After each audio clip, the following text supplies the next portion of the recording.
of Perry Mesa, and I'm going to see if I can stop here and talk some anime.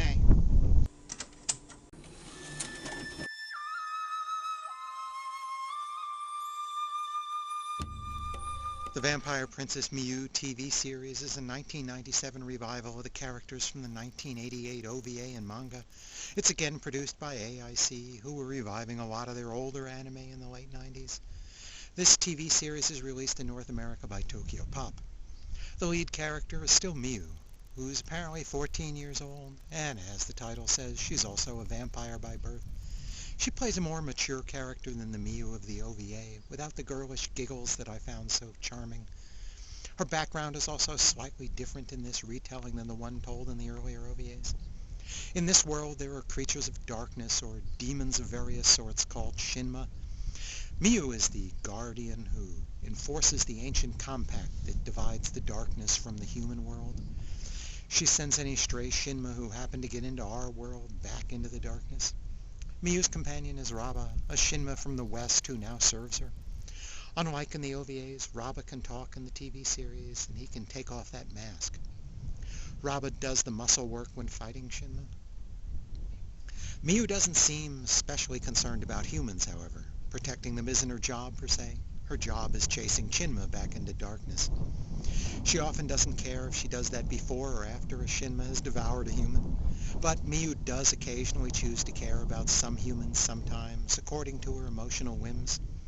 And of course, Miyu is also a form of Shinma herself, a vampire, and that means finding a human to snack on every now and then. She's pretty picky when choosing her food, though. Miyu also has a new, fuzzy, cute critter companion, Sheena, who wasn't in the OVAs. I'm not really a fan of cute and cuddly companion critters, unless they turn into spaceships. But Sheena only shows up in some of the episodes, and at least he isn't just there for comic relief. The first episode simply introduces those characters in Miyu's role as guardian. I want you, now that you've finally shown yourself.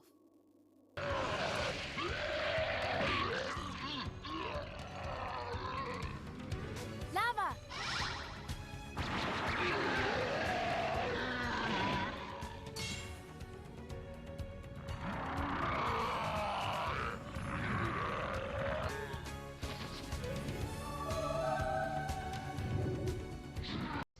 In the second episode, Miyu comes to a new town looking for a Shinma, and she enrolls in a local high school as cover. Here she meets some schoolgirl friends, most especially the extroverted Chisato, who wants to be BFF. Since Miyu is going to stay at this school throughout the series, they'll be recurring characters. It seemed a little strange, given how Miyu popped across Japan in the OVAs, that Miyu has settled down to a single town for the TV series. The series will offer some explanation of that as it gets towards the end. But whatever, the school must be located on a hellmouth or something, because there's never a shortage of Shinma about. A few episodes later, we'll meet Reiha, another of the recurring characters of the series. She's an odd little girl with a talking doll, Matsukaze, and some strange icy freezing power of her own. Reiha is even more obsessed with destroying Shinma than Miyu, and she obviously has a history with Miyu that the series won't explore till much later. For most of the series, each episode stands pretty much on its own.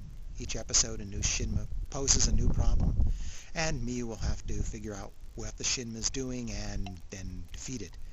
Some of these take place mostly without Miyu, who will only show up at the end to deal with the Shinma, and others involve Miyu from the start. There's no overall plot thread running through the entire series. Between episodes 4 and 21, you could probably watch any episode in any order. And there's no compelling reason to want to watch them as a bunch because there's no running plotline. I was skeptical at first that the series could go for long with one Shinma of the week, but the authors were clever enough to come up with enough interesting plots and mysteries for most of these episodes. The writers were wise to emphasize the mystery of the Shinma rather than the actual inevitable battle with Miyu, which we know she's going to win. When we get to the last 5 episodes, which are conveniently all on the final Tokyo Pop DVD, the series changes its style a bit, and it really gets interesting. We finally get a flashback episode that fills in Miyu's background, and will also fill in Miyu's background with Reiha, and will begin a running story to a surprising conclusion that brings in some elements we'd been wondering about. This final DVD benefits from watching the episodes together. Miu and Raba are the only characters we'll spend a lot of time with. Miu is a classically tragic figure, doomed to live a destiny that was imposed on her from childhood. Raba is the loyal and compassionate servant, the only creature that understands Miu's true pain. It's significant that he has speech in the TV series because Miu stoically accepts her destiny, and it's for Raba to help draw out her deeply hidden emotions. Reiha hates Shinma with a passion. Reiha cares even less about humans than Miu. She cajoles Miu into working faster and often threatens Miu if she doesn't perform to Reiha's satisfaction. Reiha was a dark mirror to Miu. レイハ、どうしてそんなに戦いたいの？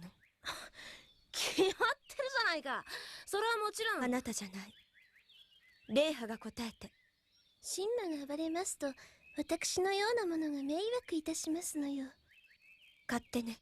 じゃああんたは何のために感謝をしてるんだい？人間のためか？理由なんてない。Chisato and her fellow schoolgirls seem likable. In a series about vampires and demons, they help to anchor us in the ordinary human world.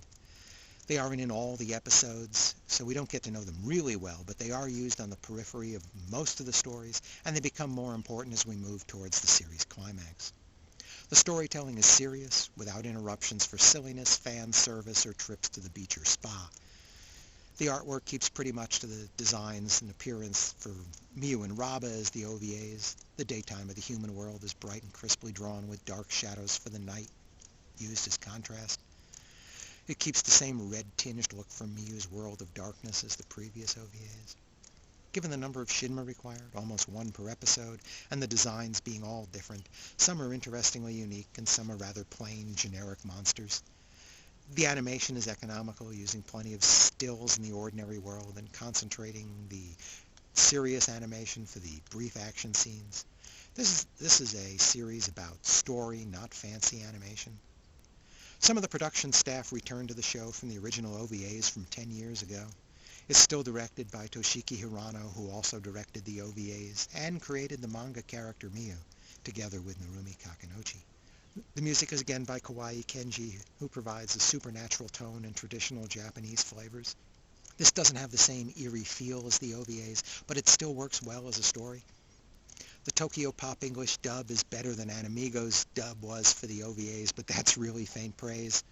Miu's English voice is still too flat for my taste. It makes her sound like she's on Valium or Lithium or something.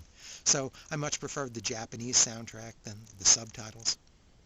Overall, I give the Vampire Princess Miu series 3.5 stars. It's more mystery and action-oriented than the moody OVAs were, but it tells some interesting short stories along the way and delivers a really memorable conclusion. Tokyo Pop's DVD style evolved over the show's 6 DVD run. The first DVD of the series was really ugly. They removed the intervening endings, previews, and openings from between the individual episodes and blended all 3 episodes of that DVD together. The rest of the DVDs have more traditional 4 episodes on each DVD and 5 on the last couple, and they restored the traditional openings, previews, and closings. None of the DVDs have any extras of note. Thanks for listening.